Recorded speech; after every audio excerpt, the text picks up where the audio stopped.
ایک تو وزن بڑھنے سے بیماریاں بڑھ جاتی ہیں، تو واقعی وزن کا کم ہونا انسان کے لیے فائدہ مند ہے، اور دوسرا یہ کہ عورتوں میں کم وزن کو پسند کیا جاتا ہے، تو عورتیں چاہتی ہیں کہ ہمارا وزن کم سے کم ہو تاکہ مردوں کی نظر میں، خامدوں کی نظر میں ہم خوبصورت رہیں۔ آج کل کے دور میں لوگوں کو اپنا وزن گھٹانے کا بڑا شوق ہے، اس کی دو وجوہات ہیں۔ ایک تو وزن بڑھنے سے بیماریاں بڑھ جاتی ہیں، تو واقعی وزن کا کم ہونا انسان کے لیے فائدہ مند ہے، آدمی چاق و چوبند ہو جاتا ہے، چلنا پھرنا آسان ہو جاتا ہے، کام آسان ہو جاتا ہے، سستی ختم ہو جاتی ہے، اور دوسرا یہ کہ عورتوں میں کم وزن کو پسند کیا جاتا ہے، تو عورتیں چاہتی ہیں کہ ہمارا وزن کم سے کم ہو تاکہ مردوں کی نظر میں، خامدوں کی نظر میں ہم خوبصورت رہیں۔ لہذا ایک خبط ہے ڈائٹنگ کا، سارا دن لڑکیاں بھوکی رہتی ہیں تاکہ وزن گھٹ جائے۔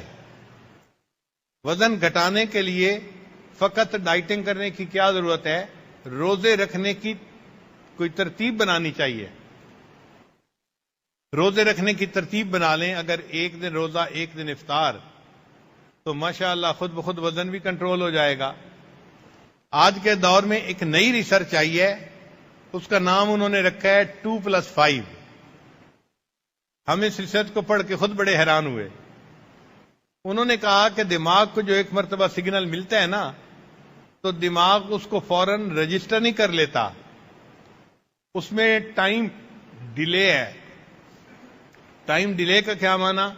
کہ جسم دیکھتا ہے کہ یہ اچانک کچھ ہو گیا ہے یا مستقل ہو رہا ہے، اور وہ 6 دن یا 7 دن کا پیریڈ بنتا ہے، ایک ہفتے کا۔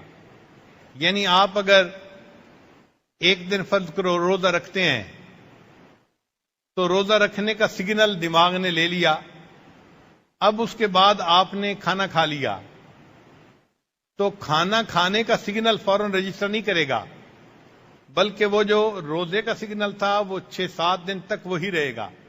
اور اگر آپ نے 5 دن کے بعد دوبارہ روزے کو ریپیٹ کر لیا، تو دماغ یہ سمجھے گا کہ آپ روزے سے ہی ہیں، اور درمیان میں جن دنوں میں آپ نے کھایا بھی صحیح، دماغ آپ کو روزے میں ہی شمار کرے گا۔